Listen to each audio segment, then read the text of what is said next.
Unang Hari, Kabanata 11. Umibig si Solomon sa maraming dayuhang babae.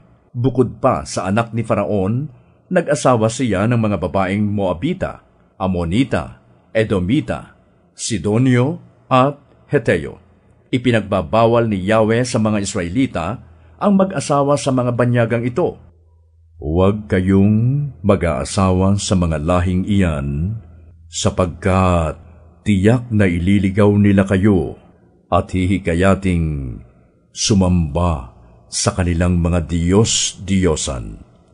Sabi ni Yahweh, ngunit nahulog ang loob ni Solomon sa mga babaeng ito. Ang mga asawa niyang mula sa lipi ng mga hari ay 700 at ang kanya namang mga asawang lingkod ay 300. Nang matanda na si Solomon, nahikayat siya ng mga ito na sumamba sa kanilang mga Diyos-Diyosan. Hindi siya nanatiling tapat kay Yahweh. Hindi niya sinundan ang halimbawa ni David na kanyang ama. Sumamba si Solomon kay Astarte, ang diyosa ng mga Sidonio, at kay Milcom, ang karumal-dumal na diyos ng mga Amonita. Gumawa nga ng kasamaan si Solomon laban kay Yahweh, at hindi niya sinundan ang halimbawa ng kanyang amang si David na buong katapatang naglingkod kay Yahweh. Sa burol na nasa silangan ng Jerusalem ay nagtayo si Solomon ng sambahan para kay Semos, ang karumal-dumal na diyos ng Moab, at para kay Molek, ang kasuklam-suklam na diyos ng mga Amonita. Ipinagpagawa niya ng kanya-kanyang mga altar ang mga Diyos-Diyosan ng lahat niyang mga asawang dayuhan, at ang mga ito'y nagsunog doon ng insenso at naghain ng mga handog. Nagalit si Yahweh kay Solomon dahil sa ginawa niyang ito. 2 beses na nagpakita sa kanya si Yahweh at pinagbawalan siyang maglingkod sa mga Diyos-Diyosan. Ngunit hindi niya sinunod si Yahweh. Kaya nga't sinabi nito sa kanya, dahil sumira ka sa ating kasunduan at sinuway mo ang aking mga utos, aalisin ko sa iyo ang kaharian at ibibigay ko sa isang lingkod mo. Ngunit alang-alang kay David na iyong ama, hindi ko gagawin ito sa panahon ng paghahari mo, kundi sa panahon ng paghahari ng iyong anak.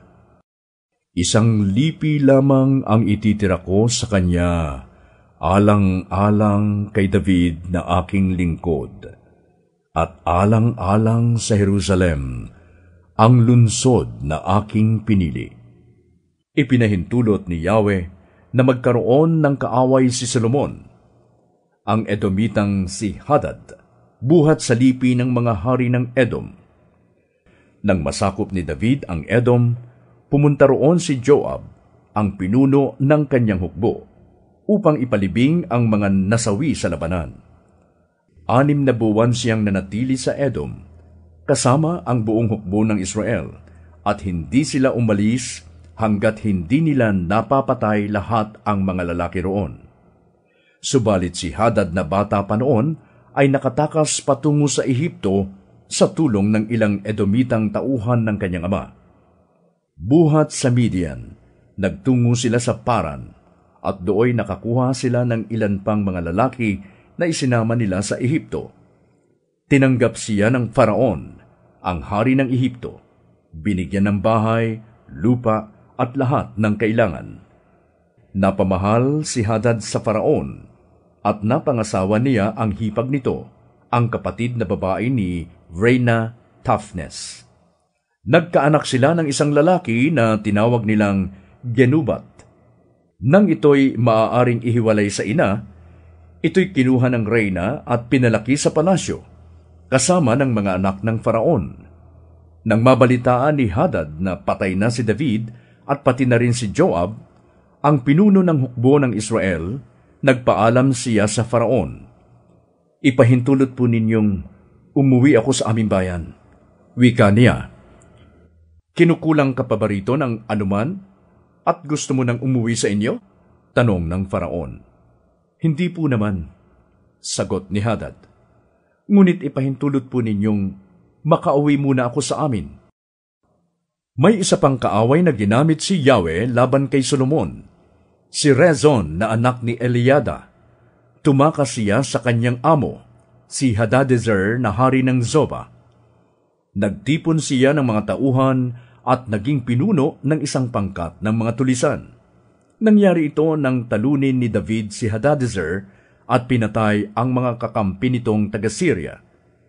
Si Rezon at ang pangkat niya ay nanirahan sa Damasco, at dooy ginawa siyang hari ng Syria ng kanyang mga tauhan. Naging kaaway siya ng Israel sa buong panahon ng paghahari ni Solomon. Isa pa sa mga lumaban kay Solomon ay isa ring tauhan niya, si Jeroboam na anak ng Efrateyong si Nebat na taga Sereda. Ang ina niya ay si Serua na isang biyuda. Ito ang kasaysayan ng kanyang paghihimagsik laban sa hari. Ipinagagawa ni Solomon ang muog ng Milo at pinatatakpan ang mga butas sa pader ng lungsod ng Jerusalem.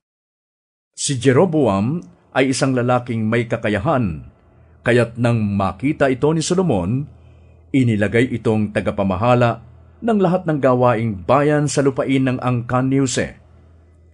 Isang araw, lumabas ng Jerusalem si Jeroboam at nasalubong niya si Ahiyas, ang propetang taga Shilo. Ito'y nag-iisa at bago ang dalang balabal.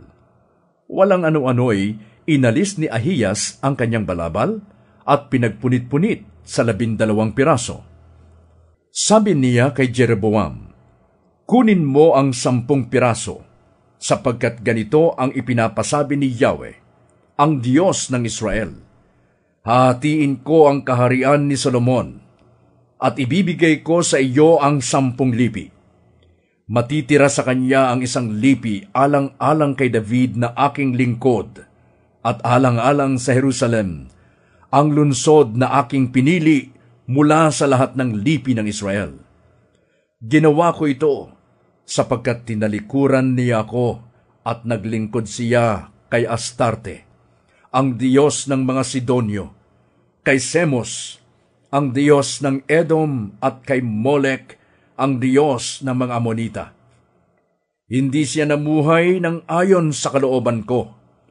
Hindi niya ginawa ang gusto ko, at hindi niya sinunod ang aking mga utos at tuntunin. Hindi nga niya sinundan ang halimbawa ni David. Ngunit, hindi ko aalisin sa kanya ang kaharian habang siya'y nabubuhay. Pananatilihin ko siyang hari, alang-alang kay David, ang aking lingkod na tumupad ng aking mga utos. Ngunit, kukunin ko ang malaking bahagi ng kaharian mula sa kanyang anak, at ang 10 lipi ay ibibigay ko sa iyo. 1 lipi lamang ang ititira ko sa kanyang anak. Sa gayon, ang lingkod kong si David ay laging magkakaroon ng isang apo na maghahari sa Jerusalem, ang lungsod na pinili ko upang dooy sambahin ako. Ikaw nga ang maghahari sa Israel, at ilalagay ko sa ilalim ng iyong pamamahala ang lahat ng lupang magugustuhan mo. Kung susundin mo ang lahat ng aking mga utos, kung mamumuhay ka ayon sa aking kalooban, kung ang iyong mga gaway magiging kalugod-lugod sa aking paningin, at susundin mo ang aking mga batas at tuntunin, gaya ng ginawa ni David na aking lingkod, ako'y sasa iyo. Pananatilihin ko ang iyong angkan tulad ng ginawa ko kay David. Ibibigay ko sa iyo ang Israel, at paparusahan ko ang mga anak at apo ni David, ayon sa nararapat sa kanila. Gayunman, ito'y hindi panghabang panahon. Dahil dito, sinikap ni Solomon na ipapatay si Jeroboam. Ngunit ito'y nakatakas at nagpunta kay Shishak, hari ng Ehipto. Nanatili siya hanggang sa pagkamatay ni Solomon. Ang iba pang kasaysayan ni Solomon, ang kanyang mga ginawa at mga karunungan ay pawang nakasulat sa Aklat ng Mga Gawa ni Solomon. Naghari siya sa buong Israel sa loob ng 40 taon. Nang siya'y mamatay, inilibing ang kanyang bangkay sa lungsod ni David na kanyang ama. Humalili sa kanya ang anak niyang si Rehoboam.